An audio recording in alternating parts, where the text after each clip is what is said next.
Face à une situation incertaine, il existe deux types d'attitudes pour pouvoir trouver la solution. La première serait de faire reposer son sort exclusivement dans les mains de Dieu, à travers la prière, l'étude de la Torah. Il y a une autre attitude à l'opposé, c'est de ne se reposer que sur ses propres efforts. La paracha de Vaïshlach, celle de cette semaine, s'ouvre sur les retrouvailles entre Yaakov et Esav. Pendant des années, Yaakov craint de retrouver son frère Esav, qui voulait le tuer par le passé, mais il apprend que son frère lui en veut toujours autant.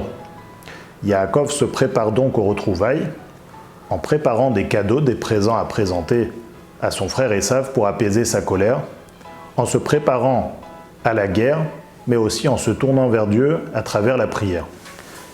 Yaakov nous enseigne par là que lorsqu'il s'agit de trouver une solution, il est nécessaire d'adopter, de faire un mélange entre les deux attitudes.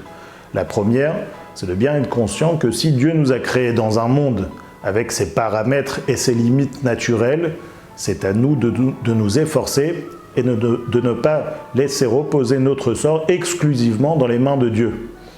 Lorsque le Talmud nous parle des signes de la génération qui vont accueillir le Mashiach, le Talmud nous décrit que cette génération-là va avoir tendance à ne se reposer que sur Dieu, ce qui pourrait paraître comme une qualité. Le rabbi Yosef Yitzhak explique que c'est en partie un défaut, puisque de ne se reposer que sur Dieu, sans essayer de faire des efforts de ses propres moyens, est aussi considéré comme une faute. Mais d'autre part, il faut bien avoir conscience que la nature, le monde, tous les problèmes dépendent de la volonté de Dieu. Donc il est nécessaire aussi d'y associer l'étude de la Torah, la prière. Ce n'est qu'en ayant ces deux attitudes qu'on peut parvenir à trouver une solution. Shabbat Shalom.